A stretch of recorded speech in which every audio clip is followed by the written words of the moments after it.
Hello मित्रों, अभिवादन स्वीकार। अपेक्षा है कि आप सभी लोग अच्छे होंगे और आज आप लोगों के लिए एक बहुत बड़ी खुशखबरी है दोस्तों। उत्तराखंड में पटवारी की जो वैकेंसी है पुनः आई हुई है, जिसमें लगभग 550 के आसपास कुछ पद यहाँ पे को आए हुए हैं मित्रों। तो जैसा कि आप लोग जानते हैं, यहाँ पे फॉर्म भरने की जो तिथि है मेरे ख्याल से कल, जिसने पहले फॉर्म भर दिया है वो उनके लिए ठीक है, लेकिन जिसने अभी फॉर्म नहीं भरा है तो वो क्या करेंगे, जो उसके लिए मैंने प्रॉपर पूरा वीडियो जो है इससे पहले का जो वीडियो है मैंने बना चुका हूँ, तो उसके लिए जो है इसका जो लिंक होगा मैं डिस्क्रिप्शन में आपके छोड़ दूंगा, तो उस वीडियो को आप लोग पूरा देखिएगा। तो मित्रों, आज हमारा जो है जनपद सीरीज में जो जनपद प्रारंभ होने वाला है, टिहरी गढ़वाल की बात करते हैं दोस्तों। किसकी बात करने वाले हैं? टिहरी गढ़वाल की बात करते हैं। तो सबसे पहले बात करेंगे टिहरी जनपद के इतिहास के बारे में। तो दोस्तों, इतिहास तो बहुत मजेदार विषय है सर, क्योंकि हम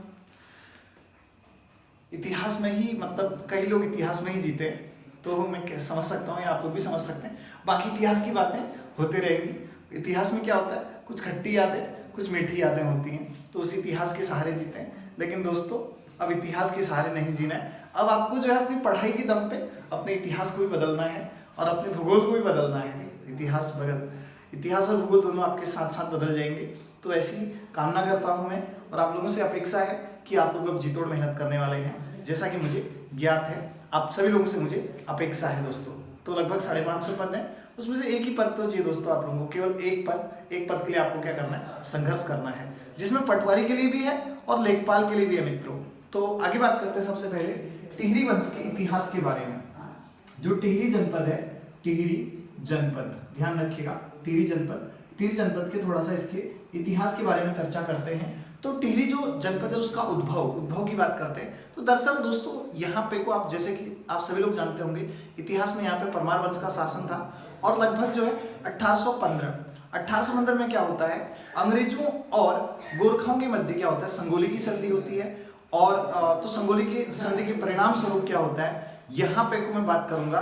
तो संगोली की संधि के परिणाम स्वरूप जो टिहरी रियासत है, ये जो हिस्सा दिया जाता है, आप लोगों ने नाम सुना होगा एक सुदर्शन शाह, लास्ट पवार वंश के अंतिम शासक थे, जिनका नाम था प्रद्युमन शाह। क्या नाम था? प्रद्युमन शाह। तो जो प्रद्युमन शाह होते हैं, उनकी मृत्यु के पश्चात सुदर्शन शाह होता है, वो जो है भाग करके कहाँ चले जाते हैं, ऋषिकेश चले जाते हैं दोस्तों। तो जब वे ऋषिकेश जाते हैं तो अंग्रेजों को जो है उत्तराखंड आक्रमण के लिए बाद में क्या करते हैं, आमंत्रित करते हैं। और लगभग 1814 में खलंगा का युद्ध होता है, और खलंगा के युद्ध के परिणाम स्वरूप संगोली की संधि होती है। तो दोस्तों, पहला प्रश्न बनता है आप लोगों से, प्रश्न है संगोली नामक स्थल है वह कहाँ अवस्थित है। ठीक है, तो दोस्तों आगे बढ़ते हैं। तो संगोली की संधि की शर्तों के अनुरूप क्या होता है कि जो यहाँ पे को ये जो आप लोगों ने नाम सुना, काली नदी से वार का क्षेत्र किसका हो जाता है, अंग्रेजों का हो जाता है, पार वाला क्षेत्र गोरखों का हो जाता है, और अंतिम युद्ध विराम की घोषणा कर दी जाती है। और संधि की शर्तें वर्ष जो है 1816 से लागू होती हैं। तो इसके परिणाम से जो टिहरी रियासत है वो क्या करते हैं, अंग्रेज सुदर्शन शाह को दे देते हैं। और सुदर्शन शाह यहाँ पे क्या करते हैं, बेसिकली आपने देखा होगा 28 दिसंबर 1815 को 28 दिसंबर 1815 को क्या होता है, यहाँ पे को टिहरी रियासत की स्थापना होती है। ध्यान रखिएगा दोस्तों। तो उसके बाद आगे हम लोग बात करेंगे, आप लोगों को ये तो पता होगा, तो यहाँ पे लगभग सुदर्शन शाह से लेकर के जो टिहरी वंश के अंतिम शासक होते हैं। तो दोस्तों कमेंट सेक्शन में लिखिएगा टिहरी वंश के अंतिम शासक कौन थे। ठीक है, तो टिहरी वंश के अंतिम शासक कौन थे, आप लोग कमेंट सेक्शन में लिखिएगा। अगर नहीं लिखेंगे तो मैं बताऊंगा, और जो व्यक्ति जो है इसका आंसर कमेंट सेक्शन में लिखेगा उसका नाम कल मैं क्या करूंगा, वीडियो में उल्लेखित करूंगा दोस्तों। और ये वीडियो जो है दोस्तों स्किप मत कीजिएगा, पूरा देखिएगा, बहुत महत्वपूर्ण होने वाला है आप लोगों के लिए। तो आगे बात करते हैं, लगभग क्या होता है फिर 1 अगस्त 1949 को टिहरी रियासत का जो विलय होता है वह आप लोगों का भारत राज्य में हो जाता है। भारत देश के उत्तर प्रदेश राज्य में, ठीक है, उत्तर प्रदेश राज्य में हो जाता है।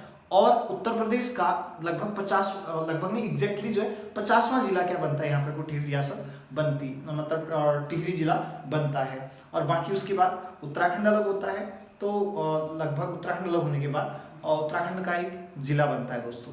तो आगे बात करेंगे थोड़ा सा इसके भूगोल की। जो टिहरी है, जो पुराना मेन टिहरी बसा हुआ था, वह जो है भागीरथी तथा भिलंगना नदी के संगम पर, भागीरथी तथा भिलंगना नदी के संगम पर गणेश प्रयाग नामक स्थल पर बसा हुआ था पुराना टिहरी। वर्तमान में वर्ष 2005 में टिहरी डैम में क्या हो चुका है, डूब चुका है दोस्तों।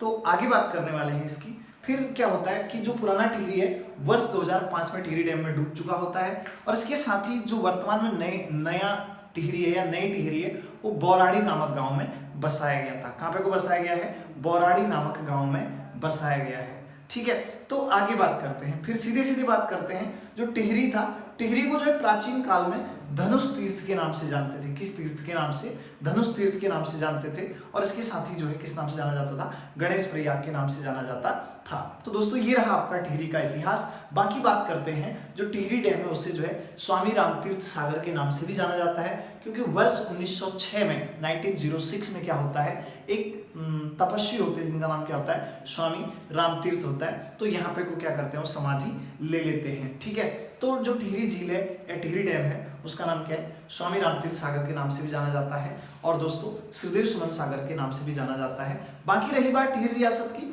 प्रॉपर इतिहास का एक वीडियो आएगा तो उसमें आप लोगों को इसके बारे में डिटेल से बताऊंगा दोस्तों। तो आगे बात करते हैं इसके भौगोलिक अवस्थिति की। जैसा कि आप सभी लोगों को यहाँ पे को टिहरी का मैप दिखाई दे रहा है, पूर्व हो गया, पश्चिम हो गया, उत्तर हो गया और दक्षिण हो गया दोस्तों। तो इसकी सबसे पहले हम लोग बात करने वाले यहाँ पे को टिहरी रियासत के भूगोल की बात करने वाले हैं। पूर्व में देखेंगे सीधे सीधे यहाँ पे को गढ़वाल का एक चमोली जनपद अवस्थित है और अल्मोड़ा हो गया, और उसके पश्चिम में बात करते हैं हरिद्वार हो गया और देहरादून हो गया, और उत्तर की बात करेंगे टिहरी गढ़वाल और रुद्रप्रयाग हो गया, और दक्षिण की बात करेंगे तो यहाँ पे को उत्तर प्रदेश हो गया, और यहाँ पे को दक्षिण पूर्व की बात करते हैं तो यहाँ पे को जो है नैनीताल जनपद अवस्थित होता है। तो दोस्तों इसके बारे में सबसे महत्वपूर्ण बात मैं आप लोगों को बताता हूँ। टिहरी जनपद उत्तराखंड का एक ऐसा जिला है, ठीक है, टिहरी जनपद उत्तराखंड का एक ऐसा जिला है जिसकी सीमाएं क्या करती है, सर्वाधिक जिलों को स्पर्श करती है, यानी कि उत्तराखंड के 7 जनपदों को स्पर्श करती है दोस्तों। और उन 7 जनपदों में से बात करेंगे 3 आप लोग लगभग बात करेंगे तो यहाँ पे को हरिद्वार हो गया 1, देहरादून 2, टिहरी 3 और रुद्रप्रयाग 4 और चमोली 5। तो ये क्या करता है, गढ़वाल के 5 जनपदों को छूता है। कितने जनपदों को, 5 जनपदों को, और कुमाऊं के अल्मोड़ा तथा नैनीताल जनपद से क्या करती है, टिहरी जनपद की सीमा लगती है दोस्तों। तो आगे बात करेंगे, और उसकी यहाँ पे को उत्तर प्रदेश केवल एक राज्य को छूता है, और बाकी इसकी कोई अंतरराष्ट्रीय सीमा नहीं है दोस्तों।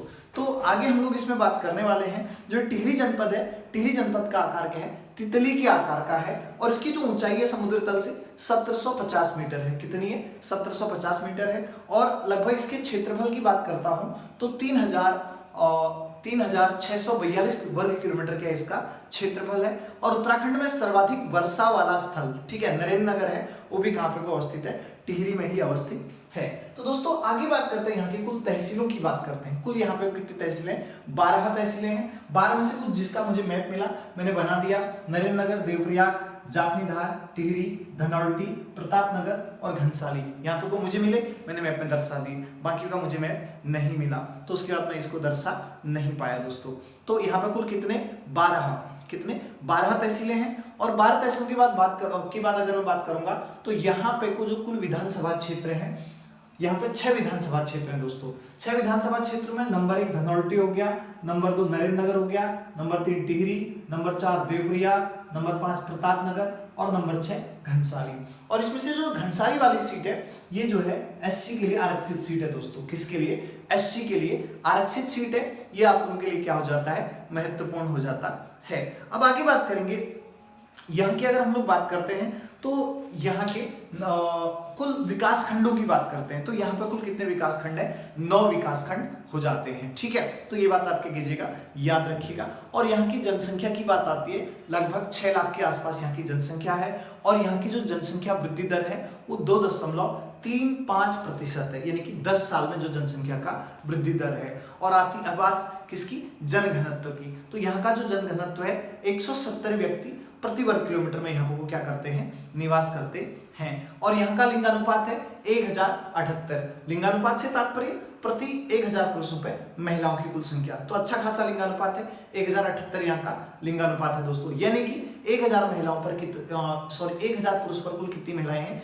1078 महिलाएं हैं, तो काफी अच्छा लिंगानुपात है।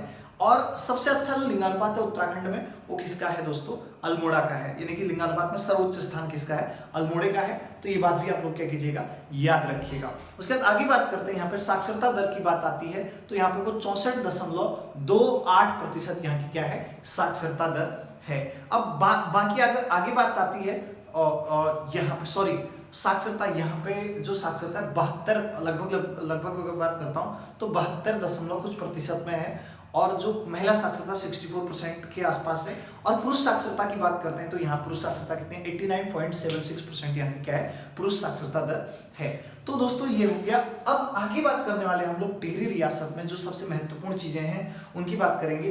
तो टिहरी रियासत का जो नदी तंत्र है, या फिर टिहरी जनपद का, अब तो जनपद है, पहले रियासत थी, तो टिहरी जनपद के नदी तंत्र की बात करते हैं। नदी तंत्र में यहाँ पे बहने वाली जो प्रमुख नदियां हैं, जो टिहरी है भागीरथी तथा भिलंगना नदी के संगम पर अवस्थित है। किसके, भागीरथी तथा भिलंगना के संगम पर अवस्थित है। और यहाँ पे को बात करेंगे तो इसके रिवर सिस्टम को, ये आपकी भागीरथी होगी और ये आपकी भिलंगना होगी, इन दोनों का संगम होता है गणेश प्रयाग में। कहाँ पे को होता है, गणेश प्रयाग में होता है। अब आगे बात करेंगे यहाँ पे को आप लोगों को जैसा कि ज्ञात होगा, भागीरथी नदी का उद्गम कहाँ से होता है, उत्तरकाशी जनपद में। ठीक है, उत्तरकाशी जनपद में गंगोत्री ग्लेशियर के पास से गोमुख नामक स्थान से होता है। और बात आती है किसकी, अगर यहाँ पे भिलंगना की बात आती है तो भिलंगना की मैं बात करता हूं तो जो भिलंगना का उद्गम होता है, ठीक है, खतलिंग ग्लेशियर से होता है दोस्तों।